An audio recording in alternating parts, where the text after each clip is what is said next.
అందరూ కూడా ఒకసారి చూడండి. ఇక్కడ ఇది శ్రీరుద్ర పారాయణం యొక్క సంఖ్య. అంటే ఎన్నిసార్లు మనం రుద్ర పారాయణం చేస్తే ఏమవుతుంది?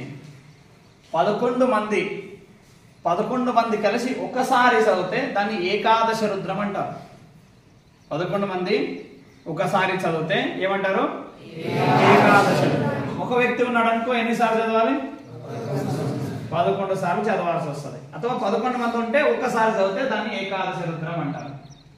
ఇప్పుడు తర్వాత 11 మంది 11 సార్లు చదివితే 121 అవుతుంది. 121 సార్లు. ఆ 121 సార్లు ఏమంటారు? లఘురుద్రం అంటారు. ఏమంటారు?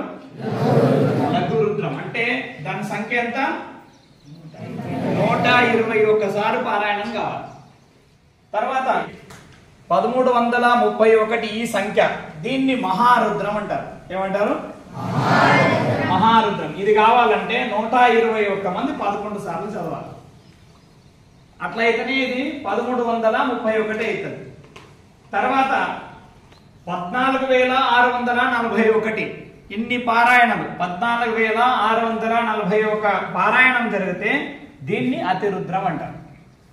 కనుక ఇవి పారాయణ యొక్క సంఖ్య. దీన్ని బట్టి మనం ఏం చేయాలి? ఎంతమంది ఉన్నాము, ఎంతమంది ఎన్ని రోజులలో కంప్లీట్ చేయాలి, దాన్ని ఎన్నిసార్లు చదవాలనేది మనం లెక్క వేసుకోవాలి.